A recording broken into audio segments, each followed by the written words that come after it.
Hi friends, இன்றைக்கி வீடியோவில் சத்து மாவில் நல்லா சூப்பராக டேஸ்டியான பிஸ்கட் எப்படி பண்ணலான்றதாங்க பார்க்க போகிறோம். அதுவும் ஓவனோ குக்கரோ எதுவும் பயன்படுத்தாமல் தோசைக்கல்லையே ரொம்ப சிம்பிளாக எப்படி பண்ணலான்றதை பார்க்க போகிறோங்க. ரொம்ப குறைவான பொருட்களில் சட்டுன்னு செஞ்சிடலாம். வாங்க இப்போ இந்த சத்து மாவு பிஸ்கட் செய்கிறதுக்கு ஒரு மிக்சிங் பவுல் எடுத்துக்கலாம். இதில் 1/4 லிட்டர் அளவுடைய கப்பில் 3 கப் அளவுக்கு சத்து மாவு எடுத்திருக்கேன். இன்றைக்கி நான் எடுத்திருக்க இந்த சத்து மாவு வந்து கவர்மெண்ட்டில் கொடுக்குறாங்க இல்லைங்களா சத்துணவில், அந்த சத்து மாவு தான் எடுத்திருக்கேங்க. இதுலேயே ஓரளவுக்கு ஸ்வீட்னஸ் இருக்கும். அதனால் 3 கப் மாவுக்கு ஒரு பவுலில் 1 கப் அளவுக்கு பொடிச்ச வெல்லம், இது கூட 1/2 கப் அளவுக்கு தண்ணி ஊற்றி வெல்லத்தை நல்லா கரைச்சி விட்டுக்கோங்க. வெல்லம் நல்லா கரைஞ்சி கொதி வந்ததும் ஸ்டவ் ஆஃப் பண்ணிடுங்க. ஸ்டவ் ஆஃப் பண்ணிவிட்டு இது தனியாக எடுத்து வச்சிடலாம்.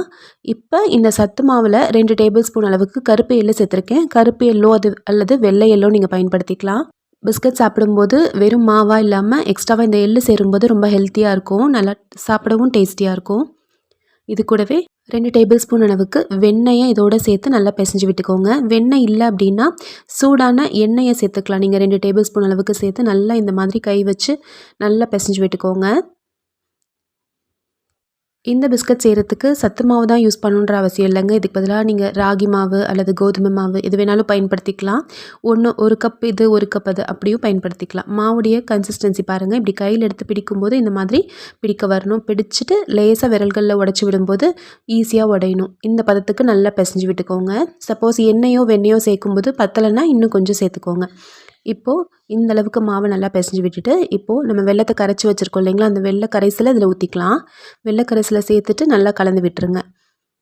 3 கப் மாவுக்கு 1 கப் அளவுக்கு வெல்லம் போதுங்க. 1/2 கப் அளவுக்கு தண்ணி போதும். இந்த அளவுகள்லையே செய்யுங்க.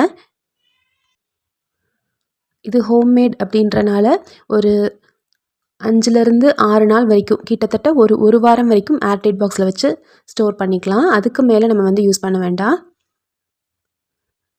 லேசாக இந்த மாதிரி நல்லா கலந்து விட்டுட்டு இப்போ கை வச்சு நல்லா பிசைஞ்சிக்கலாம். சப்பாத்தி மாவு பதத்துக்கு நம்ம வந்து பிசைஞ்சு எடுத்துக்கலாம். குழந்தைங்களுக்கு ஸ்நாக்ஸ் பாக்ஸுக்கு கொடுத்து விடும்போது இந்த மாதிரி பிஸ்கட்ஸ் நீங்கள் செஞ்சு கொடுத்தீங்க அப்படின்னா சத்து மாவு சாப்பிட்ட மாதிரியும் இருக்கும், ஸ்நாக்ஸ் பிஸ்கட் சாப்பிட்ட மாதிரியும் இருக்கும். ரொம்ப சிம்பிளான மெத்தடும் கூட. நீங்கள் பிசையும் போது உங்களுக்கு சப்போஸ் அந்த தண்ணி வந்து பத்தலை அப்படின்னா கொஞ்சமாக தண்ணி தெளித்து விட்டு பிசைஞ்சிக்கோங்க. ரொம்ப சாஃப்டாகவும் ஆயிடக்கூடாது. ஓரளவுக்கு எடுத்து நம்ம வந்து ஷேப் பண்ணுற அளவுக்கு இருந்தால் போதும். நம்ம இப்போ சேர்க்குற அந்த தெளித்த தண்ணி வந்து நார்மலான தண்ணியை எடுத்துக்கலாம். சுடு தண்ணி சேர்க்கணுன்ற அவசியம் இல்லை.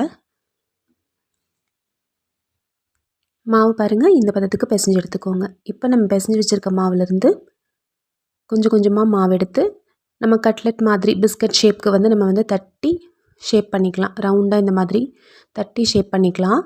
அந்த மாதிரி செய்கிறதா இருந்தாலும் நீங்கள் செஞ்சுக்கலாம். இல்லை அப்படின்னா ஒரு ரோல் மாதிரி கொஞ்சம் மாவு அதிகமாக எடுத்து ரோல் மாதிரி நீங்கள் வந்து ரோல் பண்ணி விட்டு அதை வந்து நம்ம கட் பண்ணியும் செஞ்சுக்கலாம். உங்களுக்கு நான் 2 விதமும் காமிச்சிருக்கேன் இந்த வீடியோவில். உங்களுக்கு எந்த மெத்தட் வந்து ஈஸியாக இருக்கோ அந்த மெத்தடில் நீங்கள் செஞ்சுக்கோங்க. ஆனால் ஓரளவுக்கு திக்னஸ் இருக்கணும். ரொம்ப மெலீஸாக வந்து தட்டிட வேண்டாம். பாருங்கள், நான் இந்த மாதிரி எடுத்திருக்கேன். ஃபஸ்ட்டு வந்து இந்த மாதிரியும் செய்யலாம். அல்லது கொஞ்சம் மாவு அதிகமாக எடுத்து கையில் வச்சு இப்படி ரோல் மாதிரி ரோல் பண்ணிக்கோங்க. ரோல் பண்ணிவிட்டு ஒரு கத்தி வச்சு இதை வந்து நம்ம கட் பண்ணிக்கலாம்.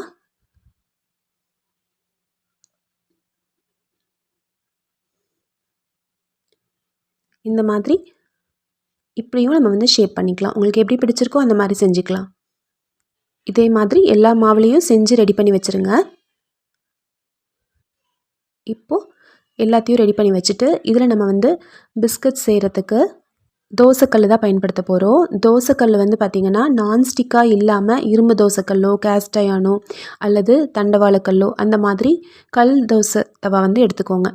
தோசைக்கல்லை நல்லா சூடு பண்ணிவிட்டு நம்ம ரெடி பண்ணி வச்சுருக்க இந்த பிஸ்கட்டெல்லாம் ஒரு 7-8 பிஸ்கட் நம்ம வந்து வச்சுக்கலாம். ஓரங்களில் வைக்காமல் கொஞ்சம் நடுவுலையாக வச்சுக்கோங்க.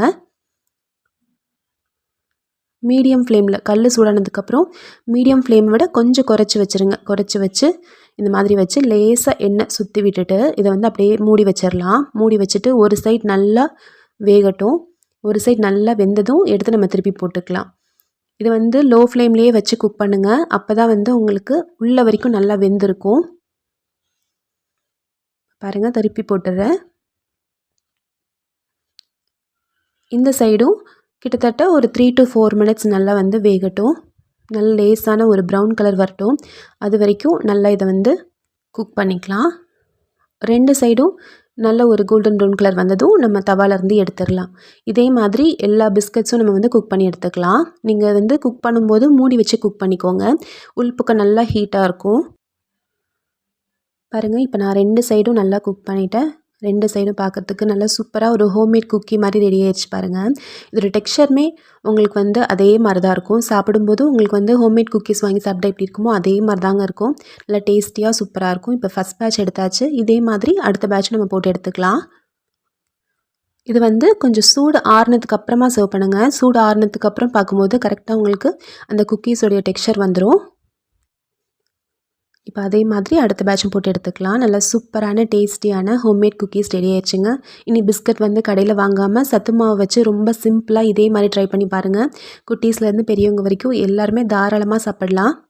இது நல்லா சூடு ஆறுனதும் ஒரு ஏர்டைட் பாக்ஸில் வச்சு ஸ்டோர் பண்ணிக்கிட்டிங்க அப்படின்னா கிட்டத்தட்ட ஒரு 5 நாள்லேருந்து 1 வாரம் வரைக்குமே தாங்கும். நல்லா டேஸ்ட்டாக இருக்கும். இன்றைக்கி நான் அந்த வீடியோவில் சொல்லியிருக்க அளவுகளில் ட்ரை பண்ணி பாருங்கள். பிடிச்சிருந்துச்சுன்னா நம்ம சேனல் ராகாஸ் கிச்சனில் ஒரு லைக் கொடுங்க. ஃப்ரெண்ட்ஸ் கூட இந்த வீடியோவை ஷேர் பண்ணிக்கோங்க.